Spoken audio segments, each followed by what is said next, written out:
आज के मुख्य समाचार। दो अलग अलग घटनाओं में युवकों की आत्महत्या। बजट पर प्रेस वार्ता में संस्कृति मंत्री ने गिनाई सरकार की प्राथमिकताएं। बलद्वाड़ा क्षेत्र में बिजली चोरी का मामला उजागर। रिक्त 331 सीटें भरने के लिए बोर्ड ने शुरू की प्रक्रिया। वित्त प्रस्तुति में विपक्ष की अनुपस्थिति निराशाजनक, राजेश थरबाणी। कैबिनेट बैठक में आरडीजी व वित्त आयोग की सिफारिशों पर चर्चा। आईजीएमसी में कॉन्ट्रैक्ट वर्कर्स का 12 फरवरी को हड़ताल का ऐलान। अब समाचार विस्तार से। हिमाचल प्रदेश में दो अलग अलग स्थानों पर युवकों द्वारा फंदा लगाकर आत्महत्या करने के मामले सामने आए हैं। दोनों मामलों में पुलिस ने शवों को कब्जे में लेकर पोस्टमार्टम कराया है और जांच जारी है। पहला मामला कलोल क्षेत्र में किराए के कमरे में रह रहे पॉलिटेक्निकल कॉलेज कलोल के एक छात्र ने फंदा लगाकर आत्महत्या कर ली। मृतक की पहचान गौरवपुत्र निवासी गांव और ढागर कचहरा तहसील जयसिंहपुर जिला कांगड़ा के रूप में हुई है। वह इलेक्ट्रिकल इंजीनियरिंग के छठे सेमेस्टर का छात्र था। सूचना मिलने पर थाना प्रभारी पुलिस टीम के साथ मौके पर पहुंचे। कमरे का दरवाजा खुला मिला और छात्र का शव छत के पंखे से कुंडे से लटका हुआ पाया गया। कमरे में एक प्लास्टिक की कुर्सी भी मिली। मौके पर फोटोग्राफी और वीडियोग्राफी कर शव को नीचे उतारा गया। प्रारंभिक निरीक्षण में शरीर पर किसी प्रकार के बाहरी चोट के निशान नहीं पाए गए। पुलिस के अनुसार मकान मालिक, गवाहों और छात्र के पिता ने किसी प्रकार का संदेह व्यक्त नहीं किया है। कानूनी प्रक्रिया पूरी कर शव को पोस्टमार्टम के लिए सिविल अस्पताल घुमारवीं भेजा गया। पुलिस अधीक्षक संदीप धवल ने बताया कि मामले की जांच जारी है। दूसरा मामला ब्रोटीवाला की बिहार कॉलोनी में रहने वाले युवक तनुषपुरी ने पंखे से लटककर आत्महत्या कर ली। वह कई वर्षों से अपनी मां के साथ यहाँ रह रहा था और मूल रूप से पंजाब के मोहाली का निवासी था। युवक गैस और चिमनी ठीक करने का काम करता था। बताया गया कि उसकी मां चंडीगढ़ में नौकरी करती है। शाम को ड्यूटी से लौटने पर कमरे का दरवाजा अंदर से बंद मिला। पड़ोसियों की मदद से बालकनी के रास्ते दरवाजा खुलवाया गया, जहाँ युवक चुनरी से फंदा लगाकर पंखे से लटका मिला। सूचना मिलने पर पुलिस मौके पर पहुंची और शव को नीचे उतारकर नालागढ़ अस्पताल में पोस्टमार्टम करवाया गया। इसके बाद शव परिजनों को अंतिम संस्कार के लिए सौंप दिया गया। एसपी अशोक वर्मा ने घटना की पुष्टि करते हुए बताया कि मामले की जांच की जा रही है। संस्कृति मंत्री गजेंद्र सिंह शेखावत ने बजट पर आयोजित प्रेस वार्ता में कहा कि प्रधानमंत्री के नेतृत्व में सरकार देश को सशक्त और विकसित बनाने की दिशा में आगे बढ़ रही है। उन्होंने वित्त मंत्री के बजट को निरंतरता और स्थिरता का बजट बताते हुए कहा कि यह कोविड के बाद आर्थिक दबावों से उभरने में सहायक होगा। मंत्री ने कहा कि बजट 7 मूलभूत स्तंभों पर आधारित है, जिनमें सांस्कृतिक धरोहर संरक्षण, इंफ्रास्ट्रक्चर विकास, एमएसएमई को मजबूत करना और निर्यात बढ़ाना प्रमुख है। उन्होंने एमएसएमई को अर्थव्यवस्था की रीढ़ बताते हुए इस क्षेत्र के लिए महत्वपूर्ण कदमों का उल्लेख किया। उन्होंने कहा कि आधारभूत ढांचे को मजबूत करने के लिए बड़े निवेश की योजना है। वहीं पर्यटन, फार्मास्यूटिकल और क्रिटिकल मिनरल जैसे क्षेत्रों को भी प्राथमिकता दी गई है। साथ ही सरकार राजकोषीय घाटे को घटाकर 4.3% से नीचे लाने के लक्ष्य पर काम कर रही है। 11 साल की यात्रा में माननीय प्रधानमंत्री नरेंद्र मोदी जी के नेतृत्व में जिन स्पष्ट नीतियों के साथ में सरकार ने काम किया और जैसे मैंने कहा, एक तय लक्ष्य की भारत को संपन्न, समृद्ध, शक्तिशाली और समर्थ देश बनाना है। आज अगर हम 2026 में बैठ करके 2014 के पीछे तक के परिदृश्य को देखें तो हम गर्व के साथ में ये बात निश्चित रूप से कह सकते हैं और इस बात को पूरा विश्व स्वीकार करता है कि अविश्वास में डूबे हुए भारत को विश्वास में के साथ खड़ा करके विकसित हो सकता है। उस दिशा में आगे बढ़ने में हमने सफलता प्राप्त की है। आप सबने देखा होगा, अभी माननीय वित्त मंत्री जी ने जो बजट प्रस्तुत किया, वो बजट एक कंटिन्यूटी का बजट था, निरंतरता का बजट था। 2014 से लेकर के 2026 तक हर बजट में की गई घोषणाएं और उन घोषणाओं को अमली जामा पहनाने के चलते हुए, धरातल पर उतारने के चलते हुए हम उस स्पष्ट लक्ष्य को प्राप्त करने की दिशा में एक एक कदम, हर बार एक एक पायदान आगे बढ़े। आज अगर मोटे तौर पर देखें कि जो भारत फ्रेजाइल 5 इकोनॉमी में शामिल था, वह दुनिया की रोबस्ट 5 इकोनॉमीज में शामिल है और चौथे पायदान पर सम्मान के साथ में खड़ा है और बहुत ताकत के साथ में तीसरी पायदान पर जाने के लिए लगातार आगे बढ़ रहा है। ये बजट, जैसा मैंने कहा, स्थिरता, सर्वसमावेशन, ऑल इंक्लूसिविटी और उसके साथ में सस्टेनेबल ग्रोथ, सतत विकास के साथ लेकर चलने वाला बजट है। माननीय वित्त मंत्री जी ने बजट की घोषणा करते हुए प्रधानमंत्री जी के नेतृत्व में जिस तरह से 3 प्रिंसिपल्स की बात उन्होंने एक चर्चा अपने बजट के भाषण में की। एक, सरकार ने हमेशा ही एक्शन ओवर एम्बिवेलेंस, एम्बिवेलेंस का अभिप्रेत होता है दुविधा कि संशय की स्थिति के बजाय हमने सटीक निर्णय और समयबद्ध निर्णय लिए। दूसरा, रिफॉर्म ओवर रिटोरिक, कि हम केवल रिटोरिक्स की बात न करें, केवल बात जो है बात ही बात न करें, अभी तो उसके अनुरूप सुधार करें।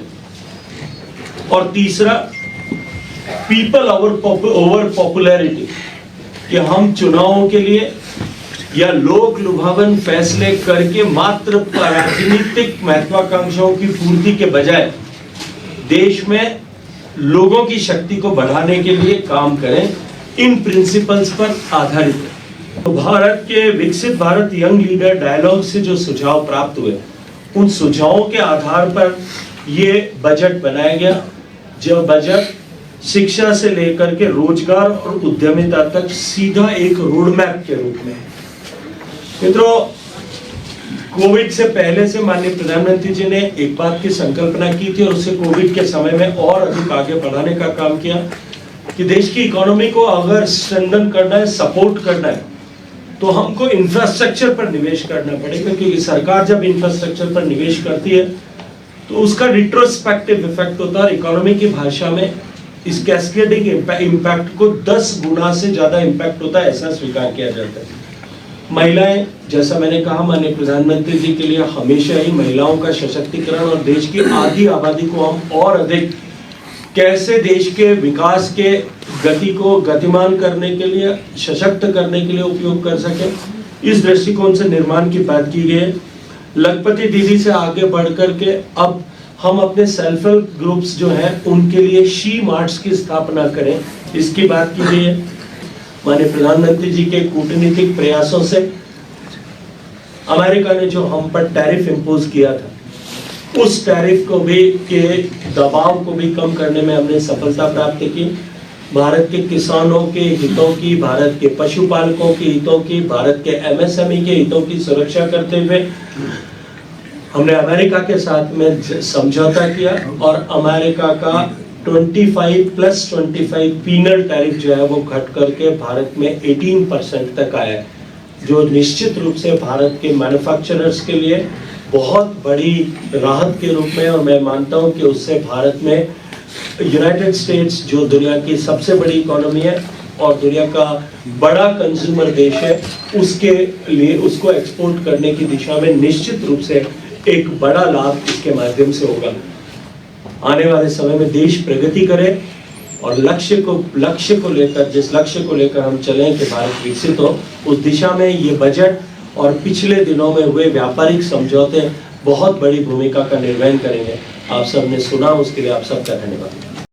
हिमाचल प्रदेश के निजी जिला शिक्षा एवं प्रशिक्षण संस्थानों में रिक्त सीटों को भरने के लिए प्रदेश स्कूल शिक्षा बोर्ड फेज 2 के दूसरे चरण की काउंसलिंग 10 से 12 फरवरी तक आयोजित करेगा। इस प्रक्रिया में DLED प्रवेश परीक्षा में 0 अंक प्राप्त करने वाली छात्रा सहित कुल 5112 अभ्यर्थियों को शॉर्टलिस्ट किया गया है।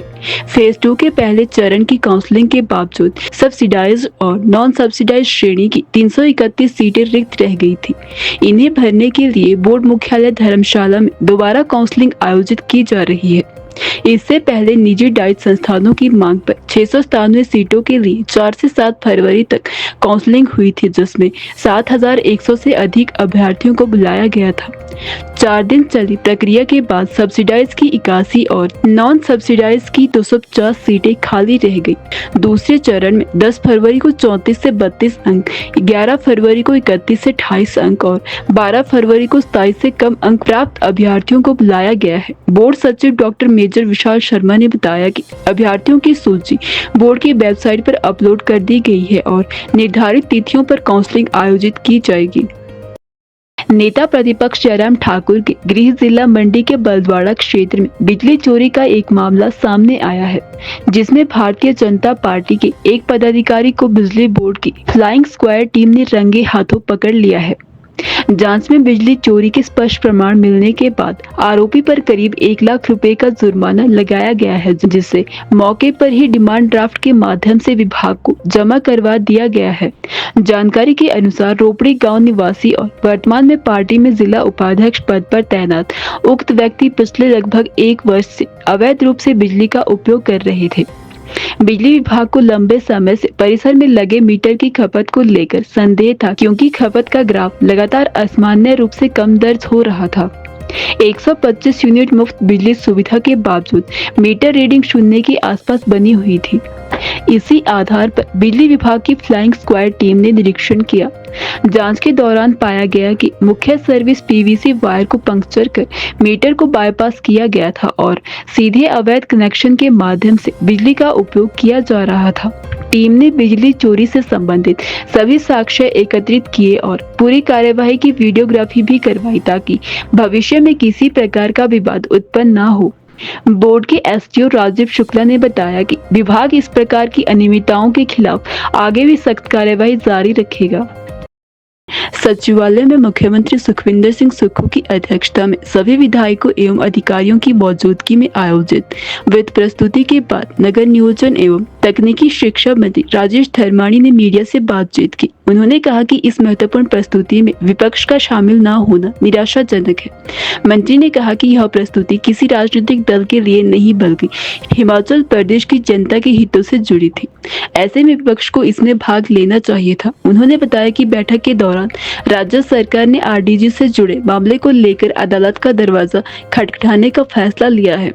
राजेश धर्माणी ने कहा कि सरकार प्रदेश के वित्तीय हितों की रक्षा के लिए प्रतिबद्ध है और आवश्यक मुद्दों पर उचित कानूनी कदम उठाए जा रहे हैं। आप अंदाजा लगा सकते हैं कि 12.71% शेयर एक ही कंपोनेंट से कंट्रीब्यूट होता है और उसको अचानक बंद कर दिया जाए, या तो इसके लिए कैपेसिटी बिल्डिंग करते, स्टेट्स को सेंसिटाइज करते, धीरे धीरे इसको जो है कम करते, तो समझ आता है। तो अचानक से बंद हुआ, इसका बहुत आर्टिकल 275(1) में जो है ये दिया गया था और हमेशा 1952 से मिलता है, लेकिन अचानक से इसको बंद किया गया। इसलिए इसमें हर तरह की लड़ाई जो है हिमाचल प्रदेश लड़ेगा, और हिमाचल प्रदेश के अपने संसाधन हैं, लेकिन उन संसाधनों के ऊपर भी जो है सरकार जो है वहाँ पे उनको बेसिक सर्विसेज प्रोवाइड करती है। उसमें जो सर्विसेज प्रोवाइड करने की कॉस्ट है बहुत हाई होती है, लेकिन हम नेशनल इंटरेस्ट में करते हैं। हमारे कितने वीर जवान जो हैं वीर गति को प्राप्त हुए, हमारे परमवीर चक्र अवार्डी हैं, वीर चक्र अवार्डी हैं, शौर्य चक्र अवार्डी हैं। तो हमेशा हिमाचल प्रदेश ने नेशनल फर्स्ट के अप्रोच को अपनाया है। हिमाचल प्रदेश में अगर भाखड़ा बांध बना, टोंक डैम बना, तो कितने लोग डिस्प्लेस हुए, लेकिन हमने देश हित में जो है उसको हमेशा देश हित सर्वोपरि रखते हुए उसको निभाया है। तो ऐसे में हिमाचल प्रदेश के साथ ये अन्याय करना जो है किसी भी तरह से सहन नहीं होगा। बहुत इम्पैक्ट आएगा, क्योंकि बहुत सारी योजनाएं बजट के अंदर जो है वो लाई जाती हैं, उसमें कैपिटल एक्सपेंडिचर भी है और सोशल वेलफेयर की स्कीम्स भी है। ऐसे में जब आपको 12.71% का शेयर सीधा कट लगा देंगे तो उसका इम्पैक्ट कहीं ना कहीं आएगा। विभाग की तरफ से वे फॉरवर्ड सुझाया है।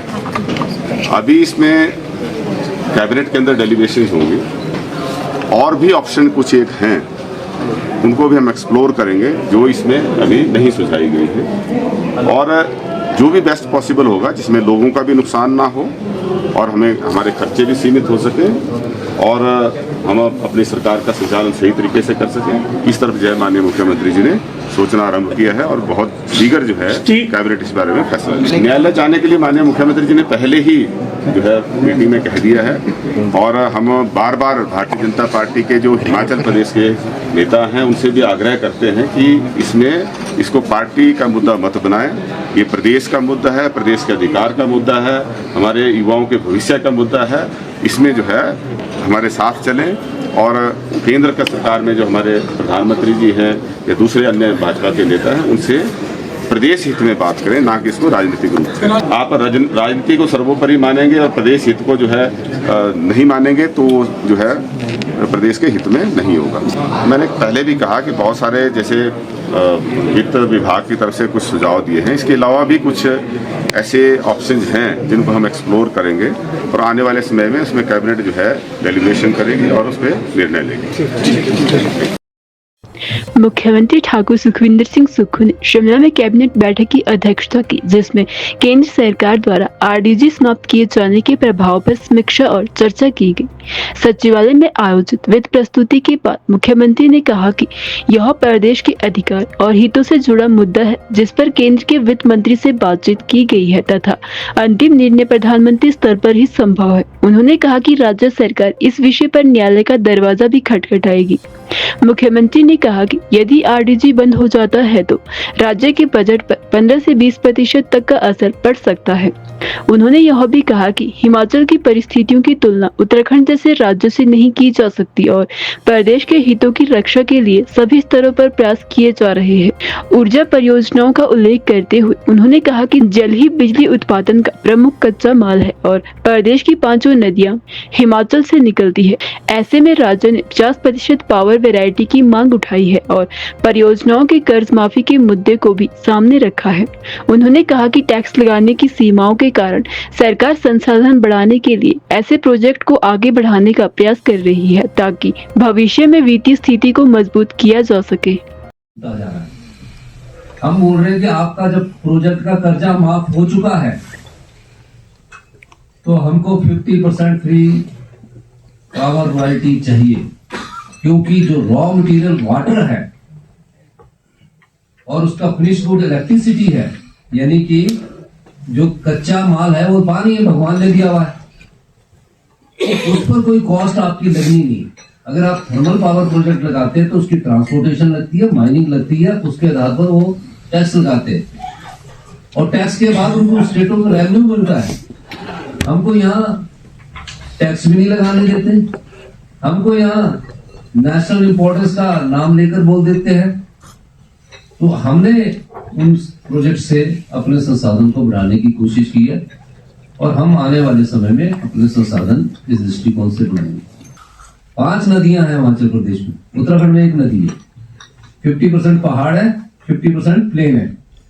वहां इंडस्ट्री लग सकती है, पॉपुलेशन 1 करोड़ से ज्यादा है, वहां जीएसटी कलेक्शन भी अच्छा आएगा, वहां इंटरनेशनल एयरपोर्ट भी है, हमारे रिलीजन टूरिज्म के लिए भी वहां, स्पिरिचुअल टूरिज्म के लिए भी वहां है।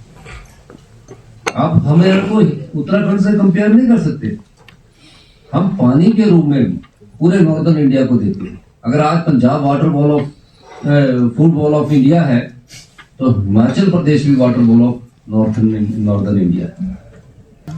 ये जो आरडीजी का घाटा है, मैं आज भी भारतीय जनता पार्टी के सभी लोगों से कहना चाहता हूं, संसद सदस्यों से कहना चाहता हूं, क्योंकि फाइनेंस मिनिस्टर से मेरी बात हुई है, फाइनेंस मिनिस्टर से हमने बात की है, ये फैसला सिर्फ प्रधानमंत्री जी कर सकते हैं। अभी हमारी रिपोर्ट ले हुई, हिमाचल के हितों का ख्याल रखने के लिए भारतीय जनता पार्टी के सभी विधायक और सभी सांसद किसी के नेतृत्व में पूरी कैबिनेट जाने को तैयार है। हमारा ये दायित्व बनता है कि इसमें प्रदेश हित है। बाकी जो योजनाएं हैं, कब डीए मिलना, कब एरियन मिलना, वो अलग बात है, लेकिन इस समय अधिकार की लड़ाई है, सर्व प्रदेश के हित की लड़ाई है। अगर ये बंद हो गया तो 5 साल के लिए है, ये 5 साल के लिए अगली सरकारों में फिर नहीं मिल पाएगा, कभी नहीं। हम कोर्ट में तो जा ही रहे हैं अपने अधिकार, लेकिन ये राजनीतिक फैसले होते हैं, ये राजनीतिक आधार पर किए जाते हैं। यानी कि इसका फैसला प्रधानमंत्री अगर कह देंगे कि जो स्टेट्स का बजट में 15 से 20% फर्क पड़ेगा तो कुछ उसमें मिलेगा। हमें ग्रांट्स मिल सकती है, स्पेशल ग्रांट्स मिलती है, वो चलती रहती है, वो टाइट होती है जैसे कि बताया। सुप्रीम कोर्ट ने हिमाचल प्रदेश के राज्य के हक में फैसला 2011 में कर दिया कि इनको ये मिलना चाहिए। उस अधिकार को भी नहीं देने को राजी है। कौन रोक रहा है? हरियाणा रोक देता, पंजाब रोक देता है। चानन पावर प्रोजेक्ट जो कि लीज खत्म हो चुकी है उसको भी कोर्ट में स्टे कर दिया जाता है। उस लड़ाई को भी हम लड़ेंगे। लेकिन आज आरडीजी का मसला किसी एक सरकार का नहीं है। सरकारें आती है, सरकारें जाती है, मुख्यमंत्री आते हैं, मुख्यमंत्री जाते हैं, मंत्रिमंडल आते हैं, मंत्रिमंडल जाते हैं। ये प्रदेश हित का फैसला है और इस लड़ाई को लड़ना चाहिए हमें। ये लड़ाई कानूनी तौर पर भी लड़नी चाहिए, लेकिन इस लड़ाई का सबसे महत्वपूर्ण पहलू राजनीतिक लड़ाई है। हमें प्रधानमंत्री जी के पास जाके बात करनी चाहिए। ले हुई है और प्रधानमंत्री जी के पास बात, अगर वो स्पेशल ग्रांट देंगे वो कोई फर्क नहीं है उसका। आरडीजी अधिकार है जो 1952 से आपको आरडीजी के रूप में पहले स्पेशल फाइनेंशियल असिस्टेंट मिलती थी। आरडीजी जब हम करते आए तो उसमें आरडीजी मिली है, तो ये अधिकार है। अगर इस अधिकार को आज खत्म हो गया तो आने वाले 20 सालों में कभी आरडीजी की बात ही नहीं होगी। उसमें इस साल हमें आत्मनिर्भर हिमाचल के लिए आरडीजी की जरूरत थी। उसमें कोई दो राय नहीं है कि नीतिगत परिवर्तन लाके हम आगे बढ़ रहे हैं। इसलिए मैं आपसे कहना चाह रहा था कि आप सब लोग जो यहाँ आए हैं, हमने इसलिए आपके सामने प्रेजेंटेशन रखी है। कई बार चर्चाएं होती है सोशल मीडिया में, ऐसी चर्चा चलती है, पता नहीं क्या हो गया। हमारी लड़ाई है ये अधिकार की लड़ाई है। और हिमाचल की जनता को मैं एक आश्वासन देना चाहता हूं कि हम आपकी योजनाओं को स्वरूप देंगे। आपकी योजनाओं में हम किसी योजनाओं में हम कमजोर नहीं है। हम योजनाओं को अमली जामा पहनाएंगे, अपने रिसोर्स बढ़ाएंगे, पर अपने अधिकार की लड़ाई भी साथ साथ लड़ेंगे। यही मैं आपके साथ कहना चाहता था। आपका बहुत बहुत धन्यवाद। जय हिंद, जय Hind. IGMC contract workers union की आम सभा में 4 लेबर कोड व अन्य मांगों को लेकर 12 फरवरी को पूर्ण हड़ताल करने का निर्णय लिया गया है। सभा में यूनियन पदाधिकारियों सहित सैकड़ों आउटसोर्स और ठेका कर्मी मौजूद रहे। यूनियन ने न्यूनतम मजदूरी का पूरा भुगतान, बकाया एरियर, समान कार्य के लिए समान वेतन, ओवरटाइम का दोगुना भुगतान और समय पर वेतन जारी करने की मांग उठाई। साथ ही वर्दी, बोनस, ईपीएफ, ईएसआई लागू करने तथा कर्मचारियों की संख्या बढ़ाने जैसे मुद्दे भी रखे गए। यूनियन ने चेतावनी दी है कि मांगों का समाधान न होने पर आंदोलन तेज किया जाएगा और निर्धारित तिथि पर हड़ताल की जाएगी। आपकी पहचान होती है ना, जो ड्रेस हमारे नर्सिंग के साथियों ने पहन रखी है, कोई भी ड्रेस जो नर्सिंग के पहनते हैं, कोई डॉक्टर्स पहनते हैं, कोई हमारा पैरामेडिकल स्टाफ पहनता है, कोई हमारे क्लास 4 पहनते हैं, सिक्योरिटी पहनते हैं, हमारे दूसरे साथी पहनते हैं। ये साथी भी जुड़ गए हैं, ये और अच्छी बात है। और ये अपने आप में एक चीज दिखा रहा है कि हमारे दुख, दर्द, कष्ट लगातार कर्मचारियों के बढ़ते जा रहे हैं। अन्यथा क्यों हमारे नर्सिंग के लोग हैं, इनको भी आज इस बैठक में आना पड़ा, अमूमन नहीं। क्यों? क्योंकि ये भी अपने अनुभव से देख रहे हैं हमारे साथी कि एक समय में जो नर्सिंग स्टाफ की जो रिस्पेक्ट थी अस्पतालों में, सिर्फ रिस्पेक्ट इस मायने में नहीं कि वो सेवाएं जो देते हैं पेशेंट को, उसमें उनका बहुत बड़ी भूमिका होती है। डॉक्टर्स के साथ उसमें बहुत बड़ी भूमिका होती है हमारे सफाई कर्मचारी की, या वार्ड अटेंडेंट्स की, या ईसीजी के कर्मचारियों की, या डेटा एंट्री ऑपरेटर्स की, या हमारे सिक्योरिटी के स्टाफ की, सबकी भूमिका होती है। इस मायने में भी महत्वपूर्ण है नर्सिंग, क्योंकि देखो जितने संघर्ष हमारे प्रदेश के अंदर एक समय में हुए, उन संघर्षों में नर्सिंग का आंदोलन भी एक बड़ा आंदोलन रहा एक समय में। समय के साथ वो आंदोलन थोड़ा कमजोर हो गया, एक अलग बात है। अब देखो सुप्रीम कोर्ट कह रहा है 26 अक्टूबर 2016 को कि समान काम का समान वेतन देना है। ये सुप्रीम कोर्ट ने 10 साल पहले बोल दिया है। लेकिन क्या एक रेगुलर नर्सिंग स्टाफ को और एक आउटसोर्स नर्सिंग स्टाफ को बराबर मिलती है तनख्वाह? दिन रात का अंतर है, जमीन आसमान का अंतर है। आज सुबह ये खबर चल रही है, बड़ी प्रमुखता से चल रही है, आप लोगों ने भी सोशल मीडिया पे वॉच किया होगा कि डॉक्टर को, और अखबारों में भी आई है शायद, कि डॉक्टर को स्टाइपेंड जितना मिलता है ना पढ़ाई करते हुए, जब वो नौकरी में आ रहा है अब ट्रेनी के रूप में या गेस्ट डॉक्टर के रूप में, तो कितना मिल रहा है? 25 से 30 हजार। और पढ़ाई में कितना मिलता था? 1 लाख से ज्यादा में मिलता था स्टाइपेंड में। आज से लगभग 13-14 वर्ष पूर्व तो एक ऐसा समय था जब ठेकेदारों के आगे बड़ी विकट परिस्थिति थी, हिम्मत नहीं होती थी कर्मचारियों की खड़ा होने की, अपना हक मांगने की। ऐसा भी था, ईपीएफ के पैसे कहीं खा गए हुए थे लाखों लाखों। ये आंदोलन के बाद हुआ यहाँ कि जो ईपीएफ का पैसा खाया हुआ था उसके चेक भी ठेकेदारों को देने पड़े। ये आंदोलन के बाद हुआ। ये हिमाचल के इतिहास में बहुत लंबे समय के बाद हुआ था 2015 में कि जब जो है आईजीएमसी के लिए कानून बना। आईजीएमसी के लिए उससे पहले कानून नहीं था, पता नहीं आप लोगों को मालूम है कि नहीं, शेड्यूल एम्प्लॉयमेंट नहीं थे। ये जब 7 दिन लगातार हिमलैंड में घेराबंदी हुई थी तब सिक्योरिटी का शेड्यूल एम्प्लॉयमेंट बना। सेमी स्किल्ड मिला दर्जा, अनस्किल्ड था एक पायदान ऊपर। पूरे हिमाचल में आज भी सिपाही कर्मचारी अस्पतालों को छोड़कर अनस्किल्ड ही है, लेकिन आईजीएमसी के अंदर सेमी स्किल्ड और दूसरे अस्पतालों के अंदर, क्योंकि उस लड़ाई की देन है, एक स्टेज ऊपर गया। तो ये दिखा रहा है कि आईजीएमसी के अंदर जो हमारा संघर्ष रहा, जो ईपीएफ का कानून यहाँ लागू नहीं होता था एक समय में, जो यहाँ पे ईएसआई की सुविधा लागू नहीं थी, जो उस तरीके से हमारा छुट्टियां नहीं मिलती थी। आज आपको मालूम है पूरे देश का कानून क्या छुट्टी का? हाईएस्ट छुट्टी मिल सकती है 39, हाईएस्ट वीकली ऑफ को छोड़ के, 52 संडे को या वीकली ऑफ जो भी मिलता है उसको छोड़ के हाईएस्ट मिल सकती है 39। उसमें 7 मेडिकल है। मेडिकल तो तब मिलेगी जब बीमार होगा कोई आदमी। लेकिन यहाँ कितने का समझौता किया हमने? 47 छुट्टी, 47। आप सोच रहे देश का जो कानून है उससे भी 8 छुट्टी ऊपर लेके निकले हम आईजीएमसी के अंदर। ये बहुत बड़ी बात है। बताइए आपने कभी इस बात का एहसास किया है कि नहीं किया? ये बहुत बड़ी बात है। ये होता नहीं, हम कानून से ऊपर लेके चल रहा है। हम हिमाचल प्रदेश के अंदर एक ऐसा हमने विचार किया है CI2 के अंदर कि जो स्वास्थ्य कर्मचारी हैं इनके लिए एक अलग से एक और शेड्यूल आए। वो क्या शेड्यूल है उसको समझना आप क्या है। हिमाचल प्रदेश की जो बिजली बनती है ना, पूरे देश का बिजली राज्य कौन है? ऊर्जा राज्य। मालूम है आपको कौन है? नहीं मालूम है? हिमाचल है। सबसे ज्यादा बिजली कौन पैदा करता है पूरे देश में? हिमाचल करता है, पानी से सबसे ज्यादा। दूसरे प्रदेश टिक भी नहीं पाते हैं नजदीक तक। ऊर्जा राज्य बोला गया हिमाचल। लेकिन यहाँ जो हाइडल प्रोजेक्ट है जहाँ बिजली पैदा होती है, वहां जो हमारी CI2 की यूनियन चलती है, काफी स्ट्रॉन्ग यूनियंस हैं। तो आपको मालूम है एक समय में PWD मजदूर और उनको बराबर तनख्वाह मिलती है। लेकिन लड़ाई लड़के क्या हुआ कि हमने सरकार को मजबूर कर दिया कि उनको 25% एक्स्ट्रा तनख्वाह मिले, ज्यादा। और सिर्फ इतना नहीं, जब टनल में जाते हैं काम करने, जब प्रोजेक्ट बनता है ना, टनलें बढ़ती है, तो टनल में अगर वो चला जाएगा अंडरग्राउंड तो 20% एक्स्ट्रा मिलेगा। 45% से भी ज्यादा चला गया है। मतलब ये कंपाउंड इंटरेस्ट में होता है ना, तो ज्यादा चला जाता है। तो ऐसा हो सकता है।